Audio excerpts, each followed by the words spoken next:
করেন। আসসালামু আলাইকুম এভরিওয়ান। আজকে আপনাদেরকে আমি বিশেষ একটি গরুর সঙ্গে পরিচয় করিয়ে দেব। আমি এখন অবস্থান করতেছি আমাদের প্রিয় খামার ড্রাগন এগ্রোতে। তো ড্রাগন এগ্রোতে আজকে আমি একটি সুন্দর সুঠাম দেহের খুব সুন্দর ষাঁড় গরুর সঙ্গে পরিচয় করিয়ে দেব।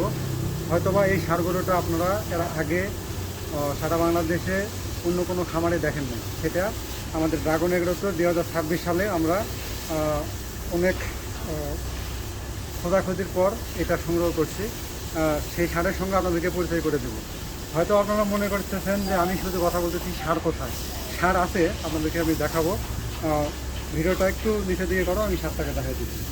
তো এই হলো সেই সুঠাম দেহের খুব সুন্দর নাদুস নুদুস ষাঁড়গুলো।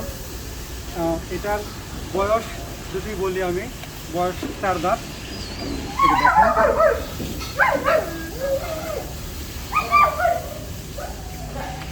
সুন্দর দেখতে পাচ্ছেন।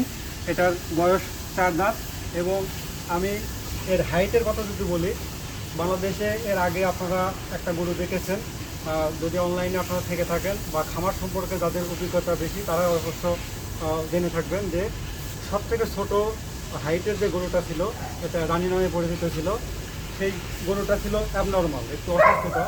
তো আমাদের ফার্মে আমরা যে গরুটা নিয়ে এসেছি, এই ষাঁড় গরুটা, এইটা ষাঁড়, আর ওটা ছিল মেয়ে রানী। ওইটা ছিল অ্যাবনর্মাল, এটা একবারে সুস্থ স্বাভাবিক এবং সুন্দর একটি সুঠাম দেহের ষাঁড় গরু, যেটার হাইট আছে মাশাআল্লাহ 25 ইঞ্চি। আমি আপনাদেরকে, এই যে আমার কাছে মেজারমেন্ট টেপ আছে, এটা দিয়ে একটু আপনাদেরকে দেখাই আর হাইট কত দূর আছে।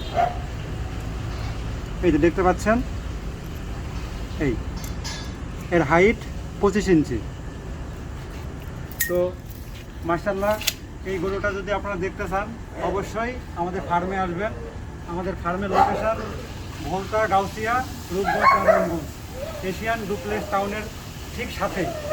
তো আমাদের 2026 সালের সব থেকে আকর্ষণীয় যে গরুটা নিয়ে আমরা কাজ করতেছি সেটা হলো এই সুঠাম দেহের ষাঁড় গরু।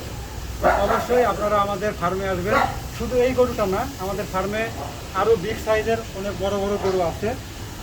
ফ্রিজিয়ান গরু রয়েছে, শাহিওয়াল গরু রয়েছে, এবং এছাড়াও রয়েছে বিভিন্ন জাতের মহিষ, অ্যালবিনো রয়েছে, বুড়া রয়েছে। আপনারা এসে দেখে শুনে যেমনটি পছন্দ হয় সেই ধরনের গরু আপনারা বুকিং করতে পারবেন। আমাদের ভিডিওতে আপনাদেরকে আমরা দেখাবো আমাদের খামারে এই 2026 সালকে কেন্দ্র করে আমরা কী কী ধরনের গরু লালন পালন করেছি। তো আজকে মেন আকর্ষণ যে গরুটা সেটা আপনাদেরকে দেখালাম। পরবর্তীতে আরও কোনো ভিডিও নিয়ে আপনাদের মাঝে হাজির হব। ততদিন পর্যন্ত ভালো থাকবেন, সুস্থ থাকবেন। সবাইকে আসসালামু আলাইকুম।